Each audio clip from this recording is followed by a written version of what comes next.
فأنا ناصح لإخواني بالصدع بالحق تبيض وجوههم. السكوت في مسألة الحزبية يضرها، فاصدع بما تؤمر وأعرض عن المشركين. سلامي على دماج ورجالها والشيخ يحيى ودار العلم يا الرحمن الرحيم.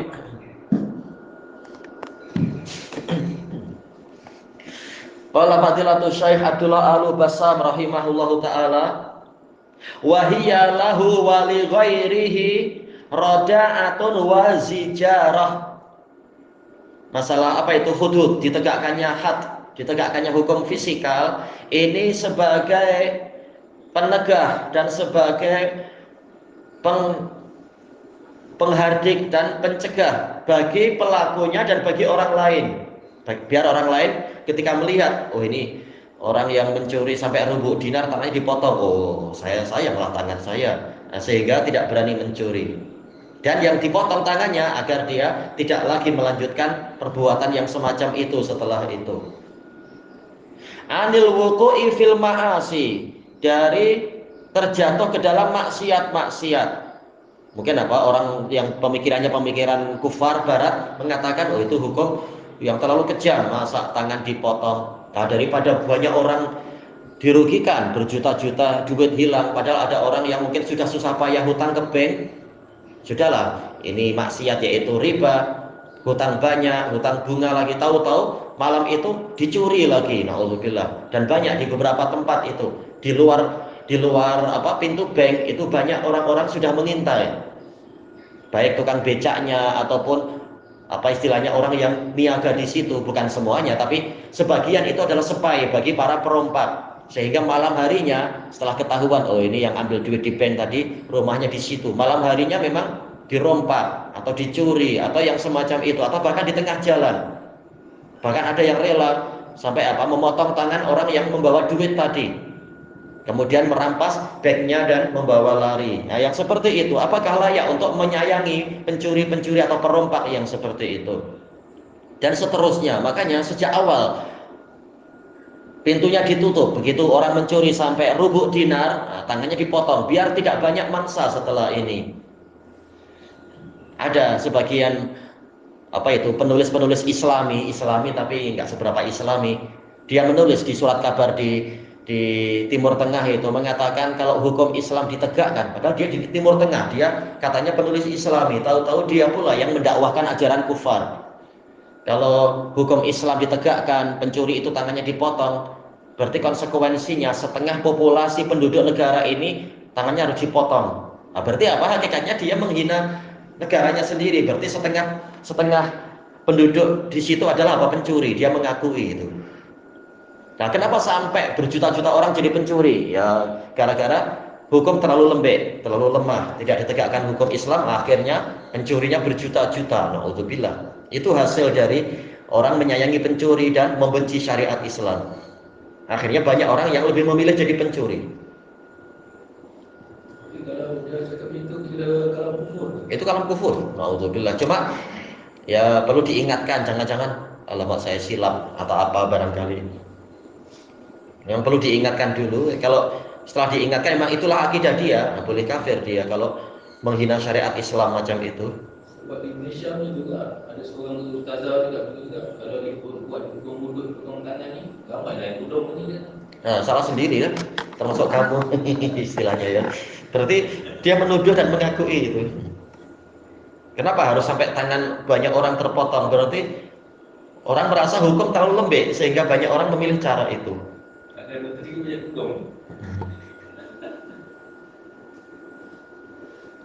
Kenapa tidak langsung kafirkan? Nah, boleh jadi bukan karena dia mengingkari hukum Islam, tapi takut.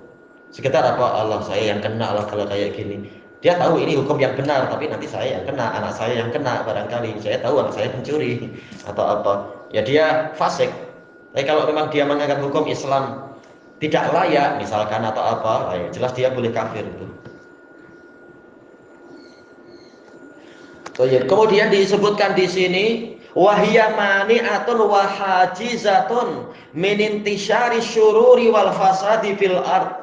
Dan ini adalah sebagai penghalang dan pembatas dari tersebarnya keburukan dan kerusakan di bumi. Kalau orang-orang berakal, kalau milih gaya pemikiran orang kafir ya, Allah sudah mengatakan orang-orang kafir la yaqilun, mereka tak berakal. Tapi banyak muslimin yang malah belajarnya kepada orang yang tidak berakal, ya akal jadi rusak. Nauzubillah. Makanya memang wajib bahkan untuk terus-menerus didengungkan masalah-masalah yang seperti ini untuk menyadarkan muslimin. Makanya bagus yang dulu pernah disebarkan di Indonesia itu tentang hasil apa sih ya, bukan polling, sensus, yaitu penelitian perbandingan antara kriminality di Amerika dan di Saudi. Ya itu pun sudah tidak layak untuk dibandingkan. Jelas tak mungkin dibandingkan. Tapi itu 30 tahun yang lalu Anda bacanya itu. Di Saudi setiap 1 menit ada 30 pelaporan tentang case perogolan, peristiwa pemerkosaan. Itu yang dilaporkan, yang nggak dilaporkan berapa. Sementara di Saudi belum tentu dalam 1 bulan itu ada 1. Ini setiap 1 menit ada 30 atau kurang sedikit. Itu dalam 1 bulan belum tentu ada 1. Menunjukkan betapa damainya ketika Islam itu ditegakkan syariatnya, betapa beruntungnya masyarakat dan sebagainya. Sampai-sampai Syekh Mukbil cerita, walaupun beliau dulu pernah mengkritik Raja Fahad dan lain-lain tatkala ada kesilapan dari raja yang memang biasa namanya situasi pemberontakan, untuk membersihkan kadang-kadang orang yang tidak ikut-ikutan tapi dekat-dekat di situ kena juga biasanya. Sehingga saya mobil pernah beliau mengkritik, tapi setelah itu beliau dengan syafaat dari Imam Ibnu Utsaimin untuk berobat ke Saudi. Setelah pulang beliau menulis persaksian di Saudi, betapa damainya di sana, betapa baiknya mereka, betapa mereka menghormati ulama. Bahkan Syekh Mobil pun dimuliakan di sana setelah itu. Setelah beliau masuk Saudi lagi itu. Dan beliau lihat sendiri, beliau malam-malam keluar dari hospital, jalan-jalan, tengok kota, betapa damainya. Bahkan beliau lihat ada kereta yang pintunya terbuka, orangnya lupa, kuncinya masih di situ. Betapa damainya. Kalau di Yaman mungkin jangan harap kembali keretanya itu. Di Indonesia pun sama, di banyak negara pun sama. Orang tahu pintu terbuka, apalagi ada kunci lagi, ya sudah. Orang ambil manfaat, ini lu kotor pun. Nah, itu hasil dari dilaksanakannya syariat. Kalau pemikiran pemimpinnya itu tidak dirusak oleh ghazwul fikri, sehingga negara jadi damai, jadi aman, masyarakatnya pun makmur dan seterusnya. Asalkan terus-menerus dididik untuk zuhud dan dididik untuk qanaah. Kalau tidak, walaupun kaya raya tapi masih rakus, akhirnya akan membuka pintu devisa besar-besaran, pintu wisata besar-besaran, lalu kerusakan akan terbuka secara besar-besaran seperti hari-hari ini di Saudi nanti. Kalau seperti itu, kalau kekayaannya tidak diiringi dengan pendidikan untuk qanaah, merasa cukup dengan nikmat dari Allah dan sebagainya, masih ingin tambahan dana dari orang kufar. Kemudian kata beliau, fahiya amanun wa dhamanun lil jumhur. Maka ditegakkannya hudud adalah keamanan dan jaminan untuk mayoritas manusia. Kenapa mayoritas, bukan semua? Orang yang suka menumpahkan darah, ya jelas darah dia tidak dijamin. Dia sendiri suka menumpahkan darah misalkan. Ala dimaihim, untuk darah-darah mereka, wa a'radihim, kehormatan mereka, yang mencemarkan kehormatan diancam, dicambuk, disebat 80 kali. Maka orang akan berhati-hati, tidak sewenang-wenang menuduh orang lain begini, menuduh orang lain begitu, dan seterusnya. Wa amwalihim, dan harta benda mereka. Wa biiqamatiha yasluhul kaun. Dan dengan ditegakkannya hudud, maka keadaan alam semesta akan menjadi baik. Wa tu'marul ard, dan bumi akan dimakmurkan, bukan menjadi rusak dan hancur dan sebagainya. Seperti yang diceritakan oleh teman ana Salafi dari Amerika. Dia bercerita, jangan kau kagum dengan Amerika, kami nggak merasa aman di jalan-jalan. Di Amerika banyak, di beberapa tempat itu diletakkan tentara karena memang tidak aman. Perompak banyak, punya senjata, punya ini, tidak aman itu. Yaitu hasil dari hukum yang terlalu lemah. Akhirnya tentara pun harus susah payah, polis susah payah. Dalam setahun berapa ratus polis dan tentara yang mati perang melawan para gangster-gangster seperti itu. Gara-gara hukum terlalu lemah. Hukum hududnya tidak betul. Ya namanya Amerika. Kata beliau kemudian, wa yasudul hudu'u wasukun. Ketenangan dan ketentramanlah yang memimpin, yang mendominasi. Sehingga tak perlu kita memiliki pemikiran seperti pemikiran Amerika. Orang Amerika kenapa mereka menghayalkan ada Superman, ada Batman, ada apalah itu hero-hero itu? Karena mereka sendiri sudah, sebenarnya jiwa mereka sudah merasa tidak tentram. Tentara dan polis nggak cukup. Akhirnya mereka membayangkan ada hero yang super macam itu untuk melawan penjahat yang tidak mampu dihadapi oleh aparat-aparat keamanan tadi. Itu hasilnya. Sementara muslimin tak perlu berhayal ada hero-hero apa. Alhamdulillah tenang di mana-mana, nggak ada kengerian. Sampai anak baca di beberapa media massa 2 atau 3 hari yang lalu itu ada pertanyaan, kenapa di Indonesia tidak ada perompakan seperti yang di Amerika? Alhamdulillah. Karena Allah menjaga masih wilayah muslimin, tidak separah keadaan di negeri kufar yang penuh dengan perompak dan gangster macam itu. Muslimin tetap masih ada sisa-sisa as-salamah, keselamatan, masih ada doa keselamatan dan seterusnya. Tidak seperti negeri kufar yang hukum kufar yang dipakai ya sudah hasilnya memang banyak penjahat-penjahat bermunculan dan ketentraman hilang. Wa tatimun nikmah, dan kenikmatan menjadi lengkap.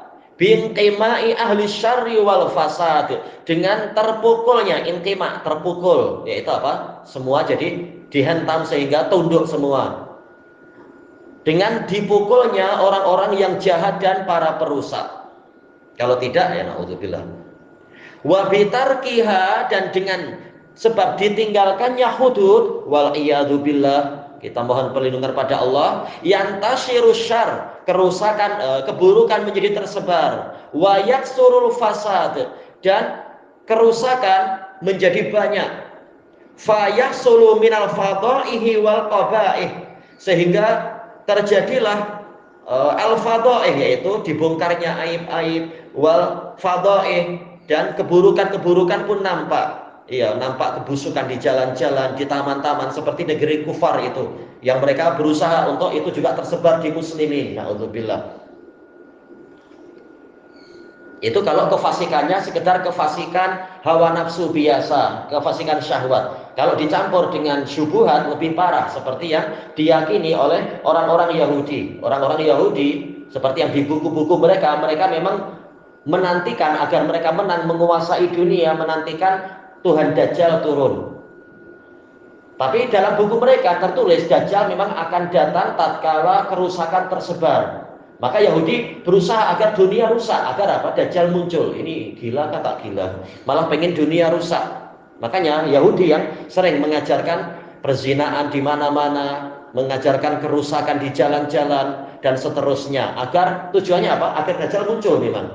Tapi alasan mereka bukan itu. Mereka alasannya yaitu demi hak asasi manusia. Padahal tujuan sebenar adalah agar Tuhan mereka segera datang dan mereka dipimpin untuk memimpin dunia, dipimpin Dajjal untuk mengalahkan dunia. Na'udzubillah. Dan ini juga disebutkan di buku-buku dari para pengikut Yahudi. Siapa lagi kalau bukan orang-orang Syiah Rafidhah yang memang rajin berkoalisi dengan orang-orang Bani Israel itu.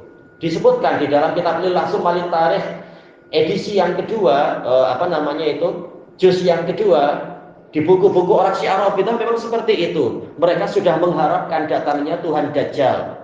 Dan memang disebutkan di buku mereka, Tuhan Dajjal hanya akan datang tatkala kerusakan tersebar. Makanya tugas kita, kata para masyayikh Syiah Rafidhah, kita tebarkan keburukan di mana-mana, kerusakan akhlak di mana-mana, agar Tuhan Dajjal segera datang dan memimpin kita. Pemikirannya sama, antara Yahudi dengan Syiah Rafidhah sama.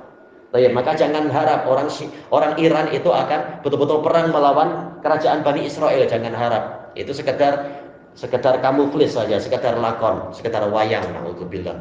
Tujuannya untuk menebarkan kerusakan lalu memimpin Palestina. Palestina bukan lagi dipimpin oleh Sunni, tapi yang memimpin nanti adalah orang Syiah Rafidhah yang menjadi pelayannya Yahud. Na'udzubillah.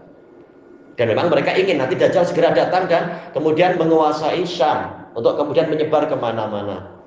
Ini sudah plotnya mereka. Na'udzubillah. Dan ini hasil dari siapa? Ajaran orang-orang kufar, tersebarnya keburukan. Ma ma'ahu yakunu batnul ardi khairan min dhahriha. Yang mana kalau ini sudah terjadi keburukan dan kejahatan, kerusakan tersebar di mana-mana, kata Syekh Al-Bassam, maka perut bumi lebih baik daripada permukaan bumi. Iya. Kalau kita lihat gitu, sudah kita tak minat hidup boleh jadi. Kalau sudah kerusakan sengeri itu. Na'udzubillah. Ilahuna wallahu a'lam. Subhanakallahumma wa bihamdika la ilaha illa anta astaghfiruka wa atubu ilaik. Alhamdulillahirabbil alamin. Jazakumullahu khairan.